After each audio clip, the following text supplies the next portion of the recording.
Well, hi, Cindy. Today we're here talking about developing the present level of academic achievement and functional performance. And the reason we decided to do videos is because we had so many questions, especially during monitoring, and we get a lot of phone calls and a lot of Q&As about present level of academic achievement and functional performance. So, looking at that, let's just talk about really how to develop that present level of academic achievement and functional performance, which is generally called the PLAF for short. Let's talk about how to write a really good one. Okay, well, Sheila, it's always been known as the present level. So Mm-hmm. that ought to give you a little, it's the present level of academic achievement and functional performance. So that means kind of where is that student presently? So we need to look at their strengths.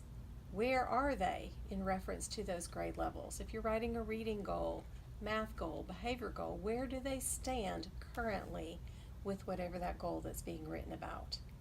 And then we want to have some baseline data that shows those strengths.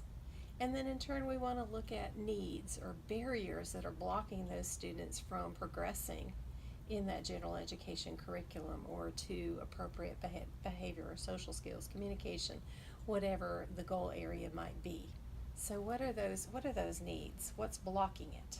Okay, so let's go back to baseline data. I know during the Summer Professional Learning Conference, we had a lot of questions about baseline data in the PLAF. So, do we have to reference that baseline data, or do we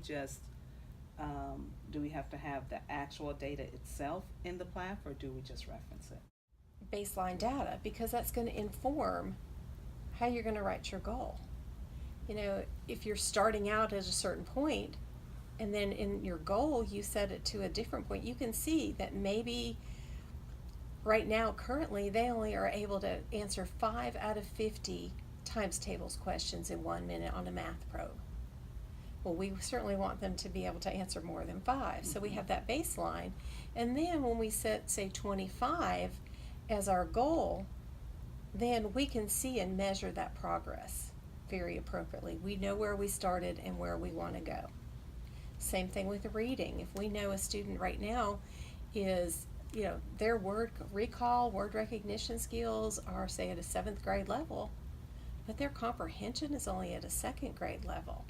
We need to know that so that we can write a goal maybe for comprehension and know we're starting at 2nd grade. We're certainly not going to be able to bring them up 5 grade levels in a year. Mm-hmm. That's probably an unrealistic expectation, but Mm-hmm. we can set an appropriate goal knowing where they are.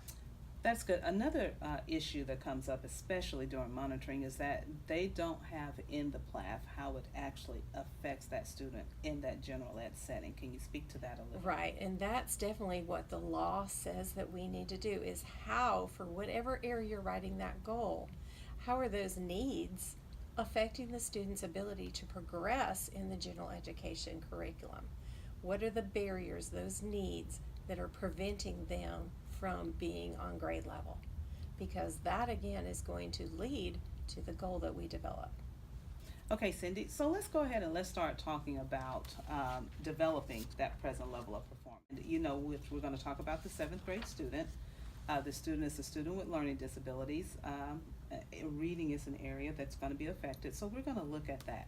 So let's talk about how we develop that present level. We'll start off first with our strengths. Right, so you can see it says that the student is able to read text, in other words, word recall, in the 7th grade. He has a really good memory, which, I think he's able to keep those words in his memory. Mm-hmm. He's probably a really good sight reader. Mm-hmm. So those are strengths for this particular student. So we're going to write that in our PLAF. Okay. And that's something that can really help us because we always want to look at what the student can do, Right. not what they can't do, so that we can build on the strength to strengthen that need. Right. All right, so next we'll talk about the needs of the child in that same present level of academic achievement Right. and functional So, performance. like in the example I gave, this particular student, word recall is close to grade level, but his comprehension is well below grade level. Mm-hmm. He can only comprehend in about a 2nd to 3rd grade complexity band for reading. When, of course, being in 7th grade, that is going to greatly impact his ability to progress in the curriculum. He's going to struggle with grade level texts and those kinds of things. So you can see in the example on the screen that we're trying to close that gap as much as we can. So we need to know what skills that they're needy in or deficit in, so we know what to work on. Okay. And so once we've talked about the strengths and then we've talked about the needs, now we're going to talk about how that is actually affecting the student in the classroom. Right.